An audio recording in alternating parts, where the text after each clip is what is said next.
Herinneringen aan Brugge. Zet de ondertitels aan om de volledige vertaling van het verhaal te krijgen.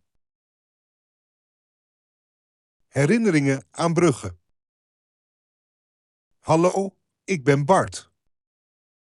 Laat me je vertellen over een bijzondere ontmoeting die ik had met mijn oude vriendin Marie. We kenden elkaar van de universiteit in Brugge, waar we samen economie studeerden. Na ons afstuderen verloren we elkaar uit het oog, maar jaren later besloten we elkaar weer te ontmoeten. Ik werk nu als financieel analist in Amsterdam, terwijl Marie een succesvolle ondernemer is in Brussel.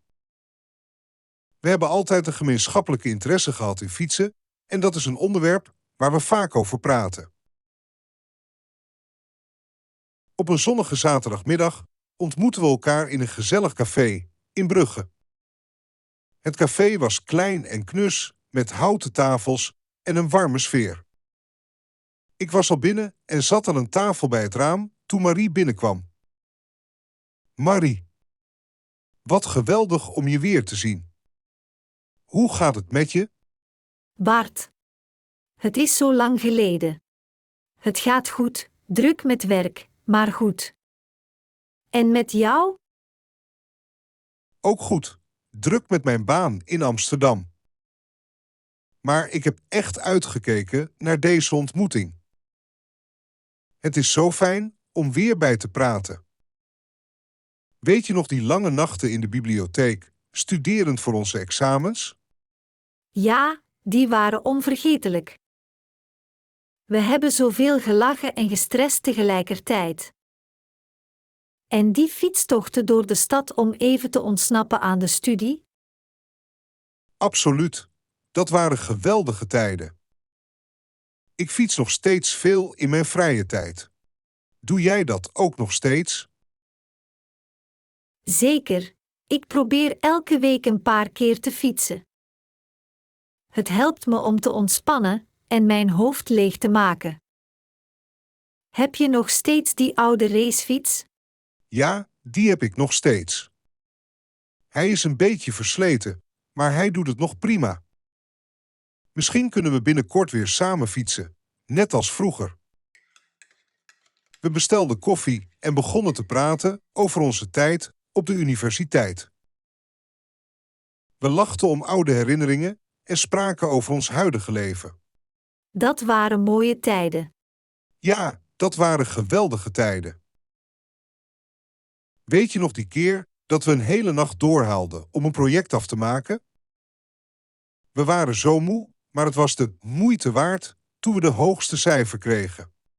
Ja, dat was een van de beste momenten. En die keer dat we een weekend naar de kust gingen om te ontspannen na de examens? Dat was ook geweldig. Na een paar uur praten besloten we dat ik Marie een maand later in Brussel zou bezoeken. We maakten plannen om samen een lange fietstocht te maken door de Belgische landschappen.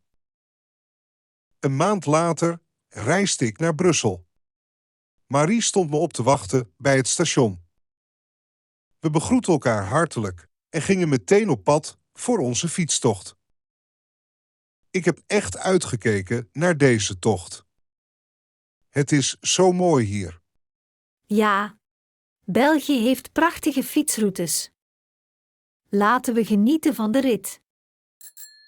Onderweg praten we over ons werk, onze dromen en onze plannen voor de toekomst.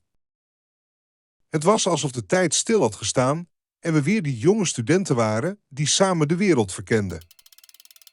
Marie, ik ben zo blij dat we weer contact hebben. Het voelt alsof er geen tijd is verstreken. Ik ook, Bart. Het is alsof we gewoon verder gaan waar we gebleven waren. Heb je nog plannen voor de toekomst? Ik denk erover om een eigen bedrijf te starten, iets in de financiële sector. Maar het is nog een idee in de kinderschoenen.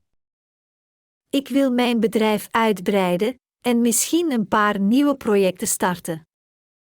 Het is spannend, maar ook een beetje eng. Aan het einde van de dag zaten we op een terras, moe, maar voldaan. Dank je, Marie.